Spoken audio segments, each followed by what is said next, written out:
आने में क्यों हुआ, इतनी अच्छी प्रोजेक्ट आने में क्यों अजीब हुआ, ये कहना चाहिए। ये जो टेक्नोलॉजी है जनरेटिव एआई, ये काफ़ी रिसेंट टेक्नोलॉजी है। तो इसका जो टीचर प्रोफेसर के साथ किया था सर सेंटर में देखिए, लेकिन इन सारे प्रोजेक्ट को एंटरप्राइज ग्रेड बनाने में थोड़ा टाइम लगता है, जिससे कि बड़े बड़े बैंक यूज कर सकें, ऊबर यूज कर सके, सिटी बैंक यूज कर सके, स्टैंडर्ड चार्टर्ड यूज कर सके, तो उसके लिए थोड़ा टाइम लगता है। तो इसलिए जो है वो हमने 5-6 महीना वो टाइम लिया, क्योंकि उसको हम सिक्योर बना सकें, जिससे कि प्राइवेसी मेंटेन कर सकें, जिससे कि आपका डेटा सिक्योर रह सके। और उसके बाद हमने जो है 5 महीने के बाद रिलीज कर दिया दुनिया के लिए। तो मेरे हिसाब से जो है 4-5 महीने का टाइम लेना, जिससे कि लोगों की प्राइवेसी, सिक्योरिटी और इन सबको जो है इन सब के ऊपर टाइम दिया जा सके, इन सबको जो है प्रॉपर बनाया जा सके, जिससे कि लोग ट्रस्ट कर सके कि उनका डेटा सिक्योर रहेगा, डेटा बाहर नहीं जाएगा। ये सारी चीज़ें इंपॉर्टेंट है, तो इसलिए थोड़ा टाइम लगा। पहली बात है कि क्योंकि बहुत सारे लोग जनरेटिव एआई के ऊपर काम कर रहे हैं, लेकिन सबसे इंपॉर्टेंट चीज़ क्या है कि प्राइवेसी और सिक्योरिटी। कि क्या, जैसे कि बड़े बड़े बैंक, यदि आप उनको डाटा देते हैं तो वो डेटा बाहर नहीं भेज सकते। आप उनको उनके ऊपर भरोसा करते हैं, जैसे कि आप बैंक के साथ काम करते हैं कि आपका वो डेटा किसी और को ना दे रहे हैं। तो उसका मतलब क्या है कि अगर हमें उनको सपोर्ट करना है तो हमको उनके इंफ्रास्ट्रक्चर के अंदर रह के रन करना होगा। डेटा इंडिया से बाहर नहीं जाना चाहिए, डेटा जो है हर इंसान का उसके अंदर रहना चाहिए। वो आपका जो है डेटा किसी और के मॉडल को ट्रेन करने में नहीं यूज किया जाना चाहिए। आपका जो डेटा है वो जो है क्या कहते हैं, हम खुद ट्रेन ना करें, उसके लिए होना चाहिए। ये सारी चीज़ें, प्राइवेसी, सिक्योरिटी, एंटरप्राइज कंट्रोल, ये सारी चीज़ें जो है वो हम प्रोवाइड करते हैं in addition to all the capability that you saw.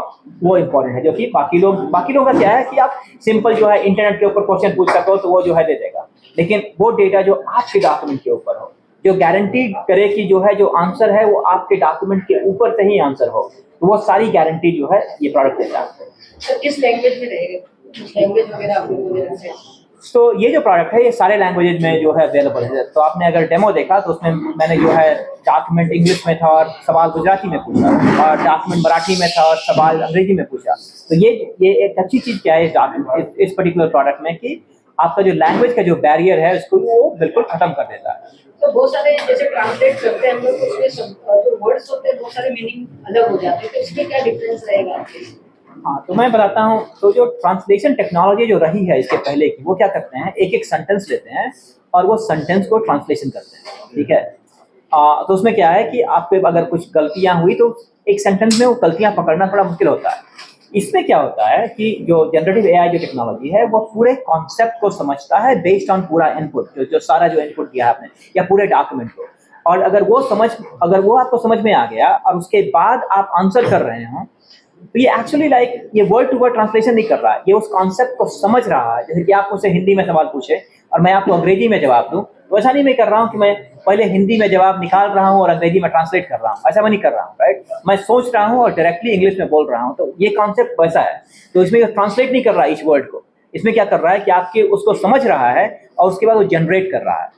और इस वजह से जो है इसमें गलतियां कम होती है, और स्पेलिंग मिस्टेक और वो सब जो इनपुट में है वो आउटपुट में नहीं आता, क्योंकि ये वर्ड टू वर्ड ट्रांसलेशन नहीं कर रहा। सर अभी हमने वेबसाइट देखी आपकी, ऊबर, स्टैंडर्ड चार्टर्ड सारा, हाँ। क्या टारगेट है आपका आगे चल के ज़्यादा?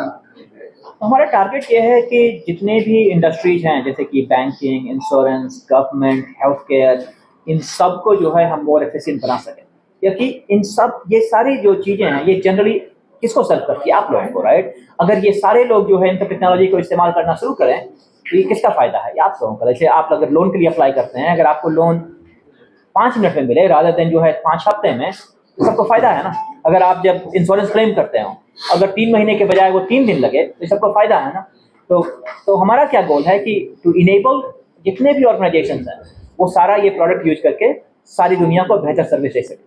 इतने सारे प्रोसेसर मार्केट में इसी कंपटीशन है, स्टार्टिंग में लोग ऑफर देते हैं, पैसा ट्रांजेक्शन करो तो कुछ ऑफर बाद में बंद कर देता है, तो ये ऑफर आप भी दे रहे हो या बाद में बंद करने की कोशिश? तो हम जो है इस बिजनेस में पिछले 7-8 सालों से हैं एक्चुअली, अगर आप देखोगे, और हमारे जो सारे कस्टमर्स हैं, हम बहुत सारे कस्टमर्स से पिछले 4-5 सालों से काम कर रहे हैं। तो ये कोई ऐसा ऑफर नहीं है जो हम बंद करेंगे, क्योंकि ये कंप्यूटर साइंस में क्या है ना, आपको देखोगे हर साल चीज़ें सस्ती होती जाती हैं, बाकी चीज़ों में हर साल चीज़ें महंगी होती जाती है। तो एक्चुअली जो हमारा प्राइस है और हमारा जो प्रोडक्ट है हर साल थोड़ा सस्ता हुआ है, ना कि महंगा। तो और मेरे हिसाब से वो ट्रेंड चलता रहेगा। तो लॉगिन डिटेल्स बताइए, मतलब किस तरह लॉगिन कर सकते हैं आपका जो वेबसाइट है इंस्टा पे, and what is the USP of this Insta? तो लॉगिन करने के लिए आपको सिर्फ ईमेल और पासवर्ड की ज़रूरत है बस।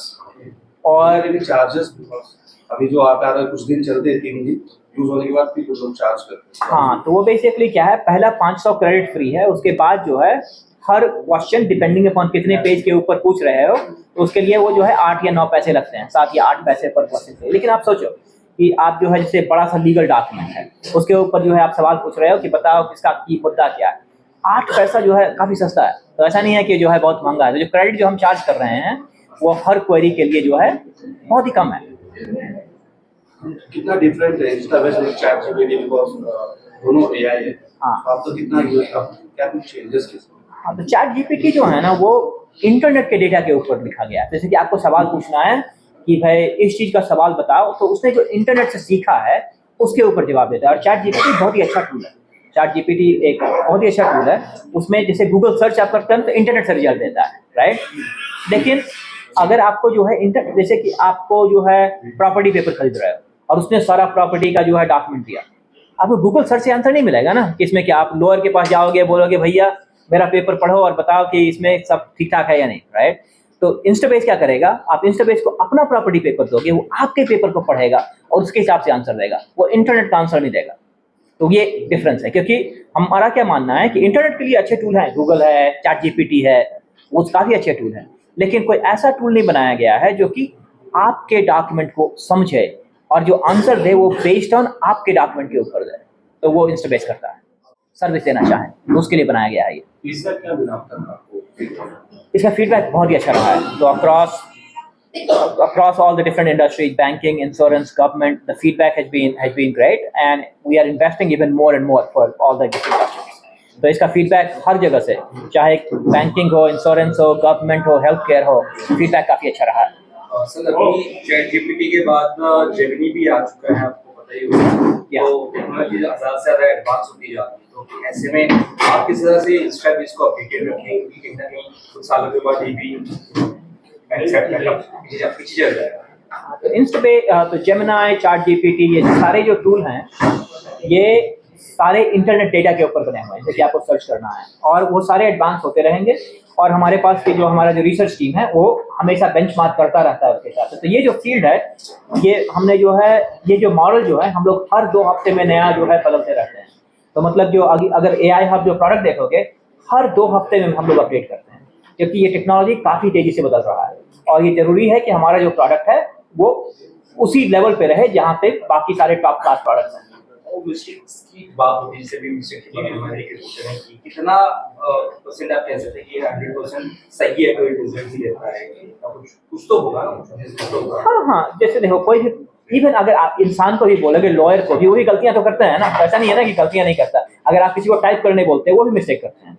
तो हमने जो देखा है टिपिकली जो है, जो इन जनरल जो है, जो हमने जब बेंचमार्क किया है, तो for most basic stuff like ये ह्यूमन से ज़्यादा बेहतर करता है, मतलब 97-98%। लेकिन ऐसी अच्छी बात क्या है इसमें कि अगर जो है इसको कोई चीज़ नहीं आती है तो ये आपको गलत आंसर नहीं देगा। ये बोलेगा कि भाई I can not answer you this question because I don't have the data available. तो ये बोलेगा कि now I give up and you have to do it yourself. So ये पर्टिकुलरली एक ऐप टाइप है जो इंटरनेट से कनेक्टेड नहीं है, राइट? इंटरनेट से सर्च connected इंजन नहीं है। जैसा कुछ नहीं है, कुछ नहीं है। इसमें ट्रांसलेट कर होता है या कुछ, जैसे मुझे कुछ बनाना है, कुछ मेरे पास है नहीं बैकअप, मुझे कुछ बनाना है प्रेजेंटेशन वगैरह, तो वैसा कुछ बना सकता है। हाँ। हम अगर टाइप करेंगे तो Correct. या आपको जानना पड़ेगा। हाँ, तो एक क्लैरिफिकेशन मैं देना चाहता हूँ कि एक्चुअली काफ़ी लोग क्वेश्चन पूछ रहे हैं ट्रांसलेशन। ये ऐप का ट्रांसलेशन से कोई लेना देना नहीं है।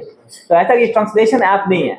ये ऐप आपके डॉक्यूमेंट या आपका डेटा को समझता है और उससे आप जिस किसी भी लैंग्वेज में सवाल पूछो उसमें आंसर देता है।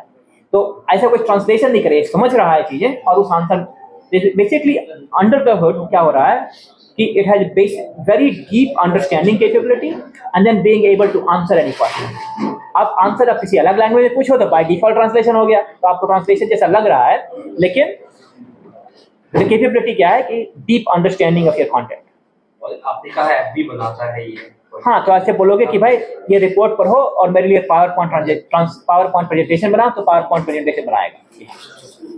किस तरह से AI इंडिया में कितना आगे बढ़ रहा है high level से? तो हमने काफी इंडियन ऑर्गेनाइजेशन से बात की and we are very encouraged by seeing how many organisations want to be in the forefront of AI. सब लोग एआई अपने बिजनेस में लेना चाहते हैं ताकि वो ज्यादा बेहतर कस्टमर सर्विस कर सके, उनका कॉस्ट भी कम रहे और नई नई चीजें दे पाए। So we're seeing a lot of excitement in India to adopt all of this, and Indian companies are going ahead of the curve. We think we have all the right ingredients in India. We have the right people, we have the right technology, we have the right funding capabilities. So फिर India के लिए तो sky is the limit, and I think that we're excited to partner with Indian organizations to adopt AI. So tell us your year आपका suggestion क्या है? I think AI hub सबके लिए, आप जिससे पूछ रहे थे टारगेट ऑडियंस, तो मैं ये बताऊंगा कि आज आप ही लोगों ने डेमो देखा तो मैं दावे के साथ कहता हूं कि आप घर पे जाके तो खुद एक बार इसको पक्का से कोशिश करेंगे, क्योंकि आपके लिए भी यूजफुल है। तो मैं ये मानता हूं कि ये हर इंसान के लिए यूजफुल है, क्योंकि आपके वो सबसे पहले तो भाषा के बैरियर को तोड़ता है, और ऑर्गेनाइजेशंस छोटे लेवल के हों या बड़े लेवल के हों, क्योंकि हम सारे सिक्योरिटी कंप्लायंट हैं, आपके डेटा को सिक्योर और सेफ रखते हैं, ये सबके लिए यूजफुल है। और जो आज के दिन में स्टार्टअप्स हैं उनको अपने काम को ऑटोमेट करने के लिए बहुत ही मिनिमल टेक्निकल एक्सपर्टीज के साथ वो अपने प्रोसेस को ऑटोमेट कर सकते हैं जब जो भी डॉक्यूमेंट रिलेटेड हो। तो हम पूरे देश के startup, students, media people, lawyers सबको एनकरेज करते हैं कि आप एक बार एआई हब ट्राई करिए, इस्तेमाल करिए और फीडबैक दीजिए। आपका काम इससे आसान होगा।